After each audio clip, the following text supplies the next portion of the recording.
trabaho siya ng trabaho, ano siya, tanim ng tanim, hanggang sa wala na siya oras sa Diyos. At nakikita rin natin ito sa Lucas chapter 16, verse 25, yung kwento ng Lazaro at mayaman. Nakita niyo ba, tandaan niyo pa ba yung kwento ng Lazaro at mayaman?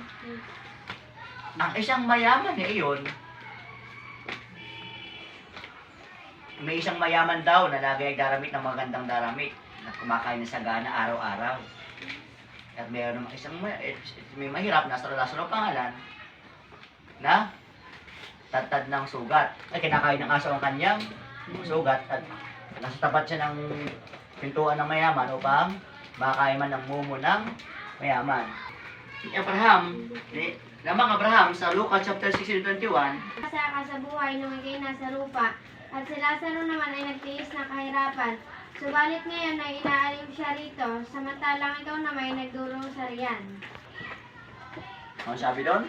Sasa. Nagpasasa sa kayamanan. Ang mayaman na ito ay nabuhay siya ng kasakiman. Paano ko nasabi? Kasi nagpasasa siya. Wala siyang oras sa Diyos. Anong iniisip niya? Pera, trabaho, yung kanyang posisyon, yun ang ari-arian. Pero sabi, saan napupunta yung ari-arian niya? Wala. Diba? Wala mapupunta na naman. Hindi naman niya madadala yun eh.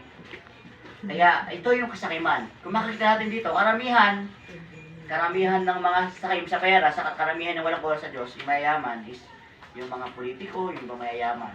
Makita natin ito sa buong mundo, yung kasakiman. At isa pang kwento sa kasakiman o tungkol sa pagnasa ng mga mata ay Lucas chapter 18:18-30. Hindi natin basahin, mahaba-haba ito. Ito ay isang kwento ng isang mayamang binatang lalaki. Kasi edad ko siguro, kasi edad ko, kasi edad ni Terence, mga binata. Sabi dito, may isang mayamang binata na napaka-yaman na lumapit sa Panginoon. Sabi niya, Panginoon, Guro, ano po ba ang kailangan gawin upang magkaroon ng buhay na walang hanggan?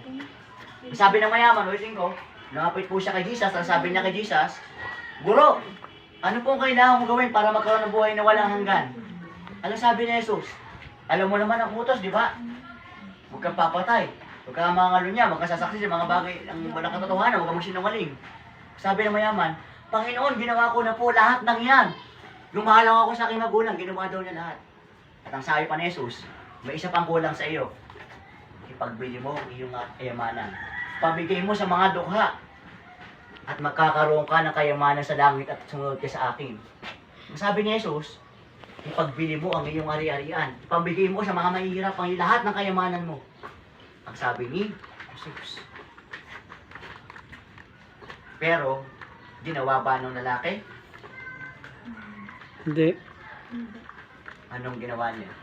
Tumalikod at napakalungkot niya. Bakit? Bakit kaya siya napakalungkot sa tingin niyo?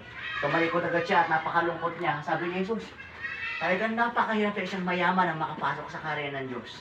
Mas maigi pang pumasok ang isang kamelyo sa butas na karayom kaysa sa mayaman na pumasok sa karya ng Diyos. Sabi ni Jesus. Sa tingin niyo, doon sinabi ni Jesus, ipagbili mo, karirian mo, ipamigay mo sa mahihirap. Sa tingin niyo, bakit sinabi bakit naging malungkot ang lalaki na siya'y tumalikod kay Jesus? Sa tingin niyo, bakit? Mawawalan na siya ng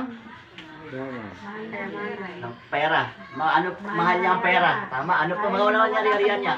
Ano pa kaya nun? Ayaw niya magutong siguro. Ayaw niya maghirap. Ang kasakiman. Ano?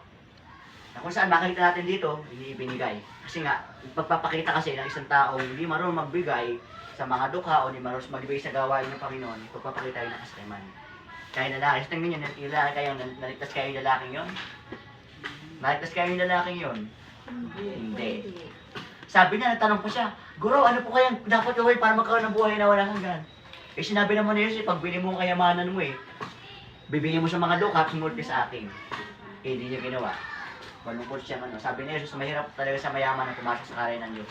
Talagang mga kapatid, ang isang mayaman ay mahirap pumasok sa karya ng Diyos. Bakit sinabi ni Jesus yun? Kasi karamihan mayayaman na walang oras sa Diyos.